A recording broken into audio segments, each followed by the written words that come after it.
송상옥의 배구 산책, IBK 기업은행과 조성아가 우물에 빠진 날. 2021년 12월 10일 서울 마포구 코보 한국배구연맹 대회실에서 상벌위원회가 열렸습니다. IBK 기업은행 구단의 요청에 따라 소속 선수인 조성아의 성실의무 위반 등 사안에 대한 상벌위원회였습니다. 상벌위원회에 출석한 뒤 조성아는 선수 생활을 이어가길 원했고 법률 대리인은 무단 이탈이 아니라고 주장했지만 다른 질문에는 구단에 문의하라고 하거나 노코멘트한 뒤 성급히 자리를 떠났습니다. 최근 상황을 좀 더 자세히 살피자면 조성아는 손남원 감독의 훈련 및 지도 방식에 불만을 품고 감독의 말에 대답조차 하지 않았습니다. 11월 13일 훈련 상황입니다. 결국 팀을 이탈하면서 감독에게는 이유도 말하지 않았고 구단에게만 일부 얘기를 전했습니다. 배구를 그만두고 싶다는 얘기가 있었다고 당시 구단 관계자가 확인했습니다. 이후 김산희 코치도 팀을 이탈했습니다. 여기까지 상황은 무단 이탈이 아닙니다. 무단 이탈은 아무도 모르게 나간 것이고 이 두 사람은 선수단 책임자인 감독에게 이탈을 직간접적으로 인지시켰고 구단과는 의견 조율이 있었습니다. 당시 조성아와 김산희 코치를 두둔하고 지지하는 프런트를 통해 이탈은 포장 절차를 거칩니다.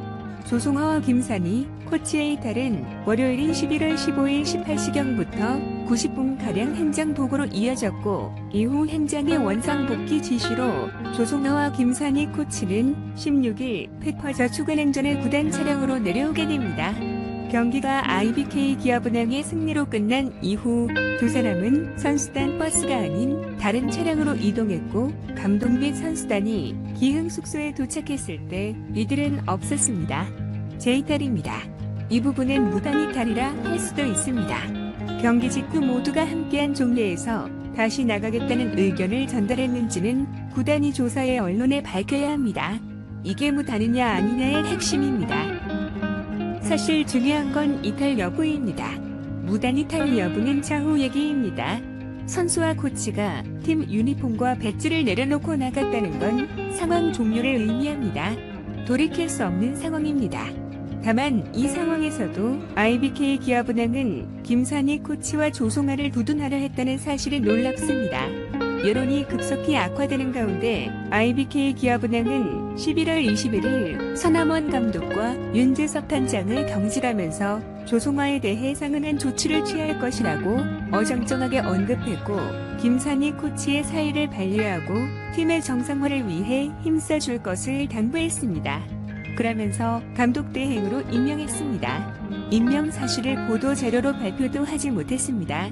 아마도 김산희 코치가 이탈 없이 버텼다면 지금 감독일 것이고 조성아도 자연스럽게 복귀했을 것입니다. 하지만 이탈이라는 치명적인 판단 미스로 인해 지금 배구계에 발을 붙일 수 없는 상황이 됐습니다. IBK 기업은행은 지금이라도 문제를 해결할 의지가 있는지 고민해야 합니다. 그리고 자신들의 조직을 되돌아봐야 합니다. 만일 해결 의사가 있다면 당시 조성아나 김산희 코치 혹은 둘 중 한쪽이라도 대변하고 뜻을 함께 한 모든 인원에 대해 철저히 가려내고 징계를 해야 합니다. 지위 고하를 막론하고 징계해야 합니다. 이를 하지 않는다면 이 사태는 종결되지 않습니다. 뼈를 깎는 아픔이 수반될 것이고 조직의 잔인함마저 깃들 수밖에 없지만 지금은 그렇게 할 방법 외에는 길이 없습니다. 나머지 길은 막혔습니다.